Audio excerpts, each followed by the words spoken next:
Alright, hello everybody and welcome to a Saturday edition of Minecraft Musings. I've been doing a bit of work over here, trying to make all this stuff more self-sufficient in this area, or this chunk, or close enough. I mean, I'm sure even this building might span two or more chunks.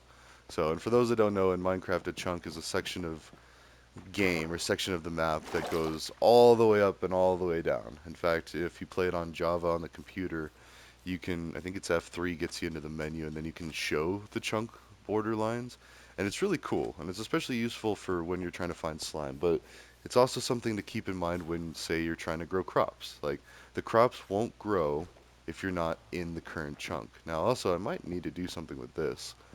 Like, I just was thinking that the way that I made these stairs kind of offsets this entire farm by a little bit, whereas I did the proper... Oh, and I went through and I added some stuff. So here, I think we're going to go back and maybe change everything to these trapdoors. I like the way they look. I like the marble, too. Like, they're both fancy, especially in the city texture pack. It's just so cool. You know, and I got this city... I have a lot of texture packs and characters and all that. Plus, look at this. Oh, whoops. Wait, is there no water in there? Oh, so I must have added it without the water?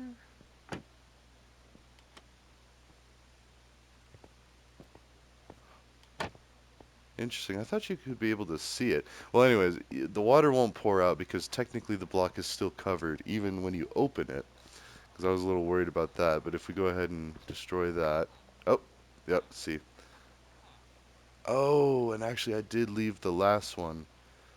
This is what I meant to do. So you can see there is water there, but then there's not.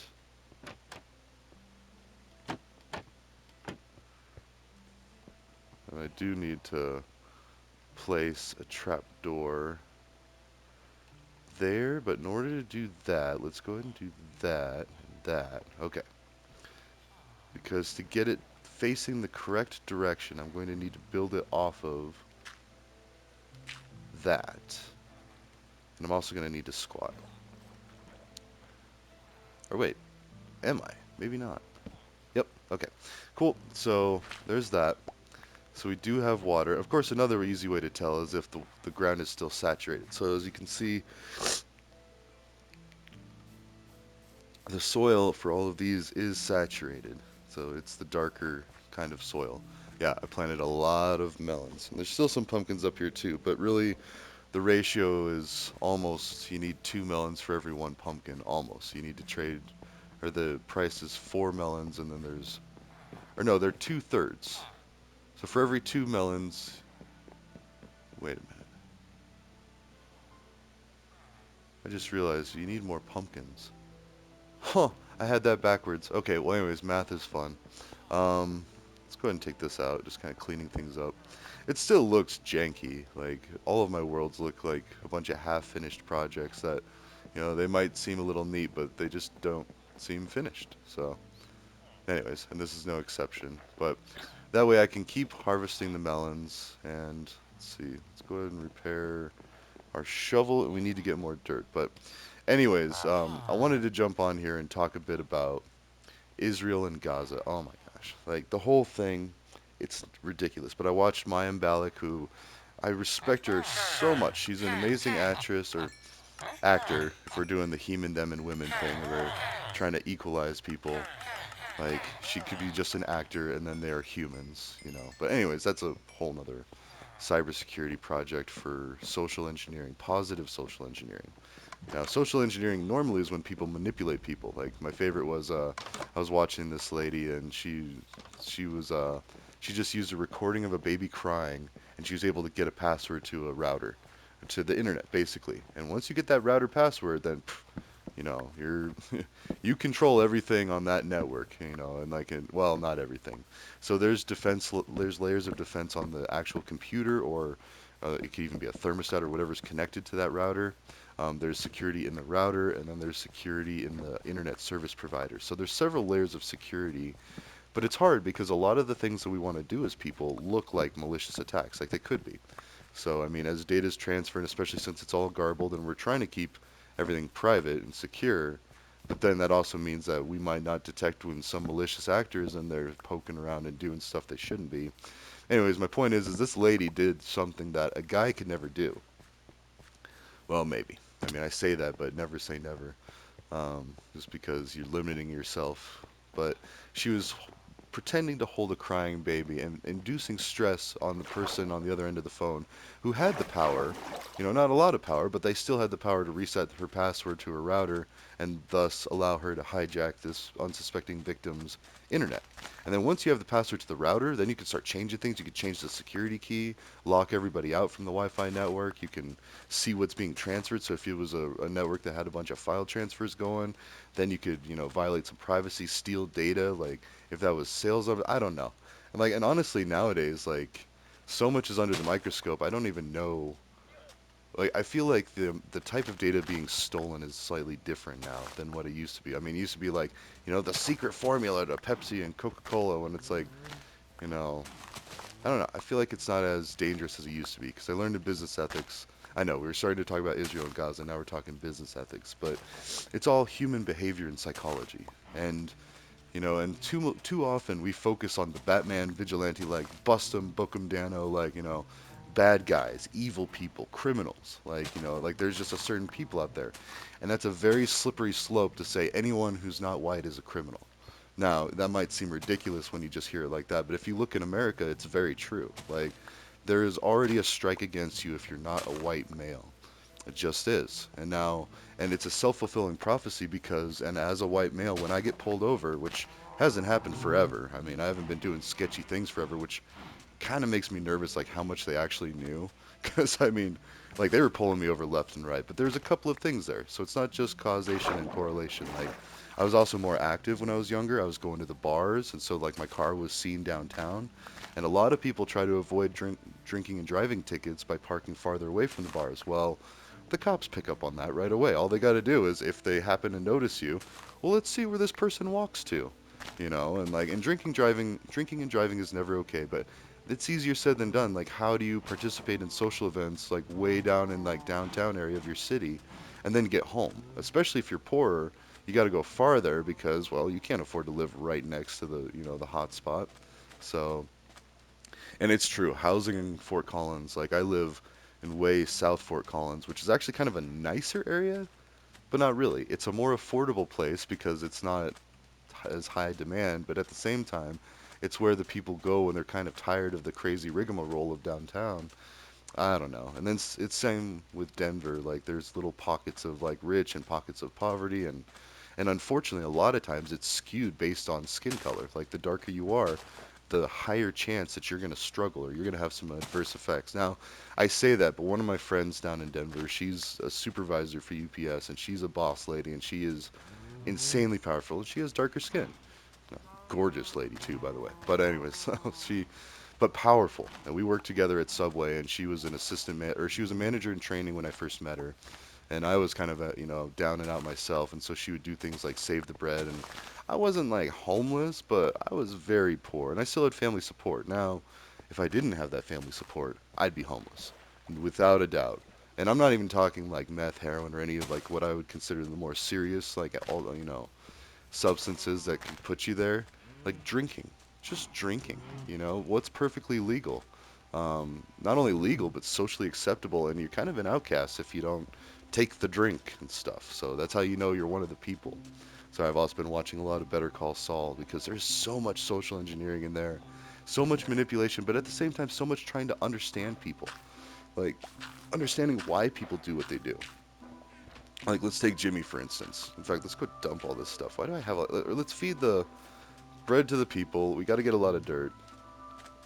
And don't worry, I am circling back to Gaza and Israel because it is people. And once you realize that we're dealing with people in these situations, and it's easier said than understood too. Everybody's like, "Oh yeah, I know there's people dying over there, but there's the Jewish and the Arabs." Like, okay, so right there you're subbing them into a group that could be potentially manipulated and dehumanized because they're lesser people, because of this. All right, actually, let's go ahead and sleep through the night because I don't think they want to eat when they're in the middle of bedtime.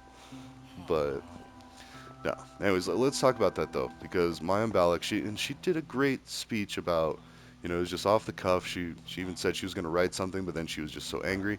And I get it too. Like the Jewish people have been persecuted. Well, same with darker skinned people. Like, it all goes back to the only people, white males. Also, look at the rabbis. You see a lot of female rabbis. So even in the Jewish faith, I mean, and I like to think that's changed by now because even in Christianity, same thing. It was father. There's no mother. I mean, there's Mother Teresa, which look how much philanthropy and goodwill she had to do.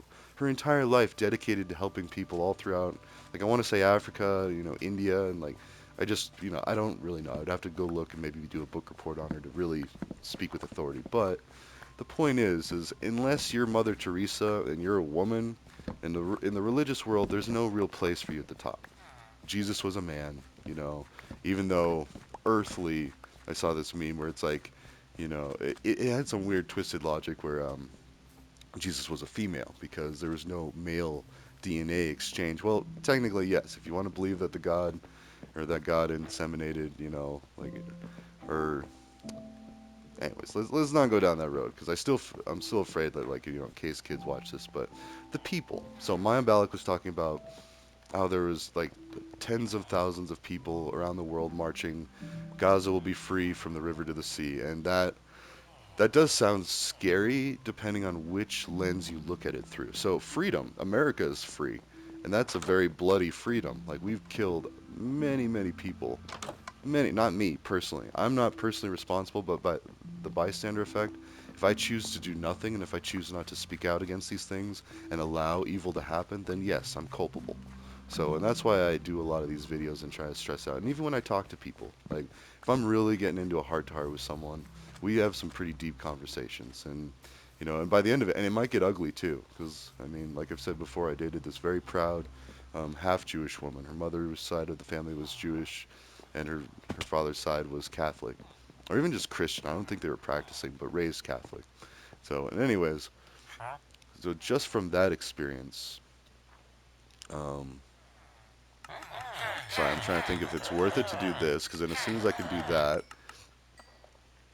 hmm, there we go. And now we can unlock like good trading. So, anyways, no, it's just people. And like America, thank goodness that I grew up learning that America was considered the melting pot. And I see things like that Superman meme where it's like, America is a blend of, all sorts of races, cultures, and identities.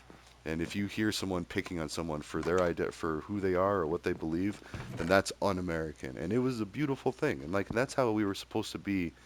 But then there's no room. There's not enough room to have all these Americans. And like that's what people are like. The wealthiest top, 1%, 3% is just bogus. I'm sorry. Like, that whole thing, like the Civil War, like, well, yeah, maybe only 3% of the people wanted to go and kill each other over whether slavery was okay or not. Like, yeah, that was, yeah. At what price is a human life worth it? I guess is the real thing. So, because granted, there was a lot of work that needed to be done to maintain this country, to keep it going. Like, and I understand that, I get that. But at what point do you just sit and look and be like, I don't really need a new pair of Nikes like that bad, or I don't need this, or I don't need that. I don't need the newest. And that's been me through my whole life, mostly just because of logistics. Like, I haven't had money for the new gaming system, mostly because I was a big time drinker. Like, I probably did have the money if alcohol wasn't so alluring and so addicting. And why is that? Because alcohol lets you escape from the bad. Like in all substances that are able to be abused, like mind altering substances, that's what they do. If your life isn't going all that well, or even if you think your life isn't going all that well, guess what? You can do that and you can escape, but only temporarily, and then you come right back, and then it's even worse because you didn't do any progress on it. You didn't fix anything.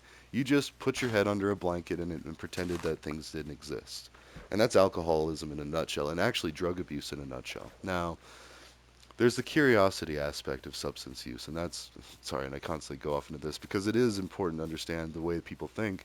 Because if they're using mind altering substances, well, then their thinking is skewed. That changes the equation, that changes the problem set that you're trying to fix. Now, and I talk about solving problems, really, people experiencing homelessness. Now, that's substance definitely plays a part in that because if people's lives aren't going that great, well, chances are they might go have a drink, or 20. Um, Anyways, that's more of the American problems. It's really global problems. But as far as the Israel-Gaza thing, that goes back to finite resources and the idea that what is owed and what is deserving. Now, and if you continue to drill into people's heads, like, see, that's why it's dangerous to fixate on America's dark history, because then it's like, and I definitely see, the other side of that argument is like, enough talking about native genocide and slavery because we're not doing it today. Like, you're punishing people for things that their ancestors did back in the day. Now, okay, but there's also a couple sides to that too. Like, there's still residual punishment for people that also didn't do anything just because of how they appear or their identity. I'm speaking of people that, with native heritage that still live on reservations and such. Like, it's in their face every day of how, the white man won.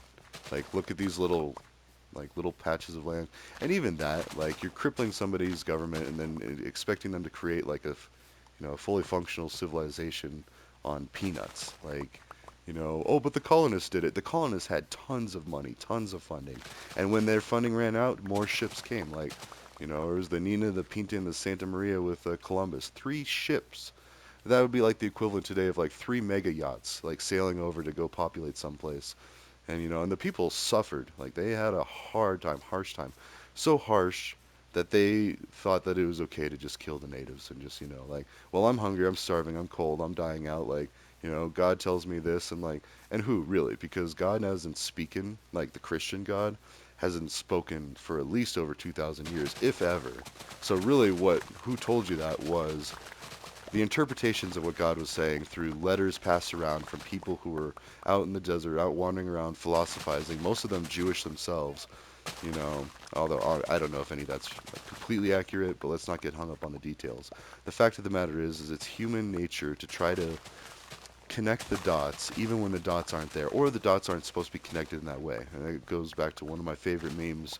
It has like data, organized data that tells a story, and then conspiracy theory. It's a bunch of colored dots on there, and then they draw a unicorn just because there happened to be a way that you could connect the dots as such to make a unicorn. Well, sorry, I got distracted. I got. Mm. Anyways, back to Gaza and Israel. So, and this is just from what I understand. I don't know the whole thing. I don't really care to know the whole thing. I'm just concerned that there's a lot of people dying, just like there was a lot of people dying in the Middle East the whole time we were over there with our military. And a lot of my friends, too, mind you. A lot of my friends were fighting for the military and dying, possibly. Okay, I think I actually lost maybe. I only know of a few people personally that died in the Iraq War, but look at all of it. And it's a very similar situation what Israel's doing. Like, yes, we got attacked. 3,000 to 5,000 people died on 9/11. It was horrible, and nobody is ever saying that it wasn't horrible, but there's a lot of people that are skeptical about who actually did it. Like, who was able to orchestrate this whole thing with such precision, and like all of this. And then when things come out like, oh, they actually had a contingency plan for this. Like, what would happen if planes were hijacked and flown into towers?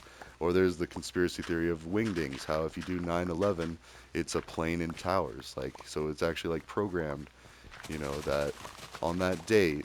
And I don't know, and that could be a coincidence too. Like, the attackers could have been like, look at the wingdings. Oh, that's a perfect day for a date. Okay, there's 2 of those. Then, what does the West like symbolize? Oh, their money, their trade. Like, they love the World Trade Center, their greed. And actually, when you start thinking about that, that makes a little more sense why the towers were attacked. Now, again, I'm not saying I condone it by any means. Like, anyone dies, it's a bad day. Like, that is, protecting human life should be the ultimate agenda for everybody. And okay, and we're not going to even get into the abortion life because that is still protecting human life, depending on where you put those goalposts of what a human life is. Now, and then there's a fine line of protecting and controlling. And so that's why the West has a big problem with the Islamic world because their culture is more. I mean, I'm not saying it's completely black and white, like every Arab you meet will be exactly like this. And unfortunately, that's what we think because we don't got anything better to think about. Like, I mean, with limited experience, you just have to go off what you know. So, anyways, and what I knew was very wrong. I mean, when I lived with a bunch of Muslims, it couldn't be farther from the truth. They were as normal as you and me. Like, they wanted the same things. They were concerned about the same things. Like, They asked the same questions. They were thinking the same thing. It was amazing how human Arabs were. And that sounds so messed up. Like, what are they, animals in cages? Well, yeah, kind of. When we don't understand them, they end up being belittled and dehumanized and killed outright. So, and yeah, 500,000 people died in the Iraq War. 500,000. So, and that's why it's just like for perspective, we all need to like take a second, have a macro level view of this, just like right now. Like what happened in Israel was terrible. Nobody's denying that. But just the level of death too, like a couple thousand people die in the initial attack, and now like how many people? Like hundreds of thousands. That's like saying someone kicked you in the shin and you cut their head off. Like what the heck? Like I mean, and it's all bad too. So what we need to do is we need to fix the underlying conditions to where something like that would never happen. Like, why would these people feel the need to go in there and kill a bunch of women, children, and it was horrible too. Like, the more stories I hear about what happened in Israel, the more I want to go bomb Gaza. But then I like have to sit back and think, be like, wait a minute, is that just reaction talking? Like, am I thinking, logically, rationally, or am I thinking emotionally, like payback, like let's get them? And that's exactly what happened with America, and I lived it. I saw all this stuff, and then I had to explain that to my roommates, be like, and we didn't really talk a whole lot about it, but they understood very quickly that I wasn't, all eager to get out there and get revenge for people that I didn't know in New York, to go kill people I didn't know halfway across the world. Like, it's all bad, and it all needs perspective. So, anyways, Maya Balak, she was talking, and after listening to her, I was like, yeah, let's go get him and stuff. But then I was like, no, wait a minute. Wait a minute. Like, this is also residual persecution that is felt daily against people that are Jewish, whether it's real or perceived or projected from internally or real. Because even if someone just looks at you funny, maybe they're having a bad day and it has nothing to do about you, but you might internalize it and think, oh, they're being judgmental, or oh, they see me as who I am, or they see my flaws and they're judging me. No, that's not the case. Half the time they're just hungry and trying to figure out where they want to eat. Or, oh, they got to use the bathroom. Where's the nearest bathroom? And they're kind of looking and they're deep in thought. And they call it resting bee face, which I'm trying not to swear on these videos, but it's true. Some people have resting bee face or resting um, mean face. There we go. We could say that.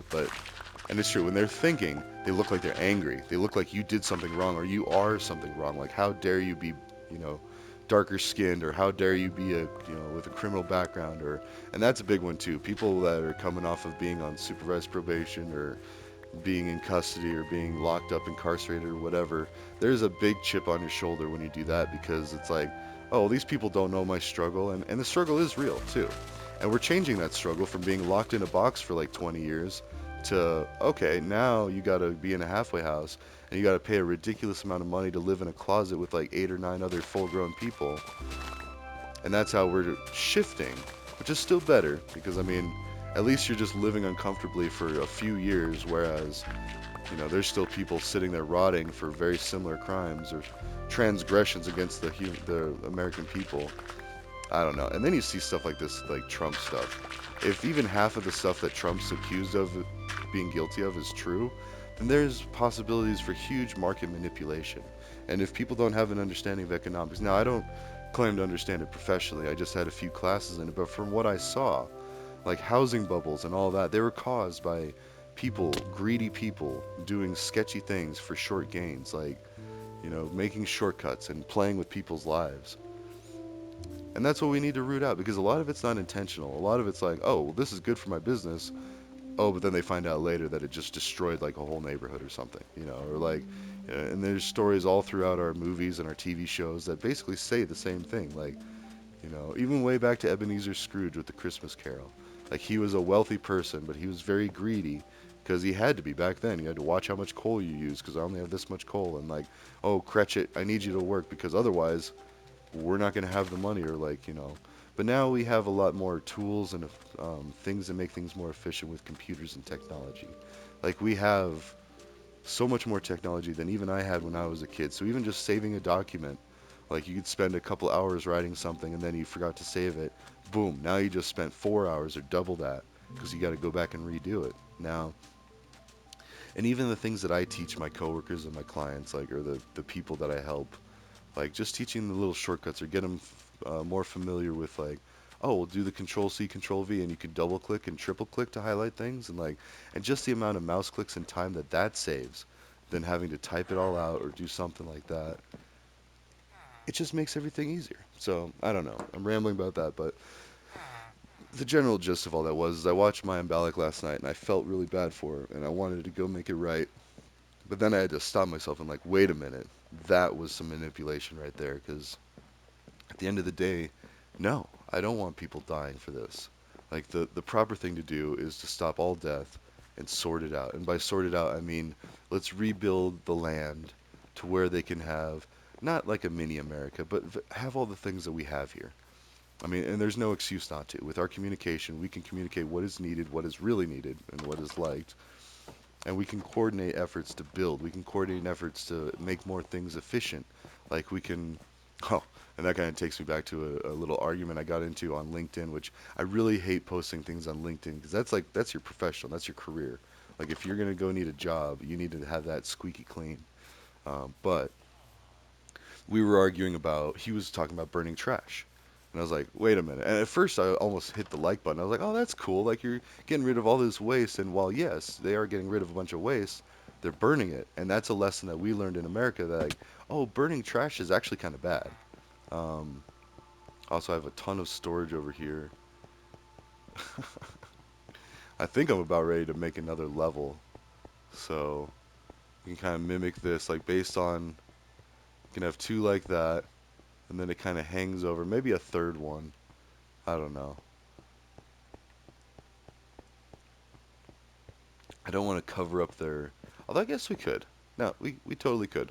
We could put another like four here. Or wait, let's see. One, two, three, four. Yeah, we could do another four here and then just do a water line. Let's see how that would be. So one, two, three, four, five. That would be perfect because then right here is where it starts all those things. I could even move those over, and so not to disturb their. Because then they can stargaze and they can gaze down it. I mean, they're computer people that doesn't even matter. But like things like this is how we need to get to.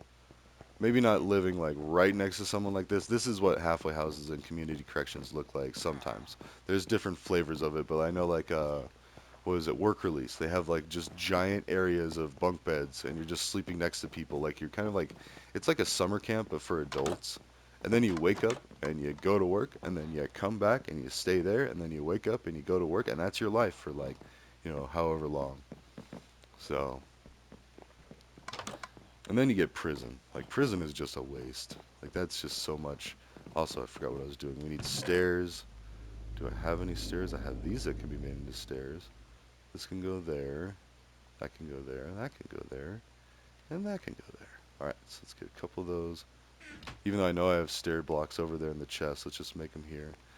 And then, kind of feel like I should fix this stairway, because it's just, I don't know, whatever. But we can fix it this way by,